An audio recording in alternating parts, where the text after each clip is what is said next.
मला वक्तव्य या ठिकाणी करताना दिसत आहेत। देवेंद्र फडणवीस साहेब कधीच त्यांनी अनेक आंदोलन केली, अनेक लढे उभारले, असल्या गोष्टींना ते कधी घाबरले नाही। आणि एक खरं आहे की त्यांना जाणीवपूर्वक त्या ठिकाणी अडकवण्याचा प्रयत्न राजकीयदृष्ट्या होता, परंतु देवेंद्रजींनी पर्वा केली नाही।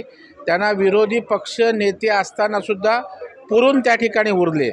आता तुम्हाला शिंदे साहेबांना सांभाळता आलं नाही आणि त्यांनी बाळासाहेबांचे विचार सोडलेत म्हणून त्या ठिकाणी पक्ष सोडला, हे मानायची जरा तयारी ठेवा। त्यांनी राजकीयदृष्ट्या काही नेत्यांना टार्गेट केलं होतं, त्यापैकी मी एक भाग होतो। केस होत नव्हती तरी पण उद्धव ठाकरे केस कशी बनवा, पांडे नावाचा त्यांचा कमिशनर होता, त्याला तशा प्रकारचा दबाव होता।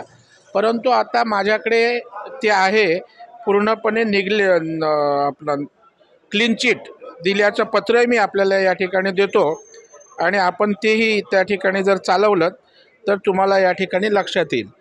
आपण बघाल की या ठिकाणी लिहिलं आहे, सदर इस्माविरुद्ध करण्यात आलेले आरोप हे फौजदारी दखलपात्र स्वरूपाचे नसल्याने व तपासाअंती सबळ पुरावे प्राप्त नसल्याने नमूद गुन्ह्यातून वगळण्यात आले आहे।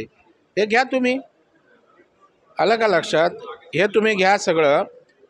त्याच्यामुळे यांना आम्ही किंमत देत नाही, सगळं क्लीन चिट झालेले विषयच कुठल्या प्रकारचे नाहीत। आता त्या ठिकाणी त्यांनी काही सकाळी बोललं तर तुम्हाला खळबळजनक आणि सनसनाटी वाटते, त्याला आम्ही काय करणार नाही। ते आता काय, प्रत्येकजण आपापल्या परीने राजकीय विरोधाची भूमिका घेणार।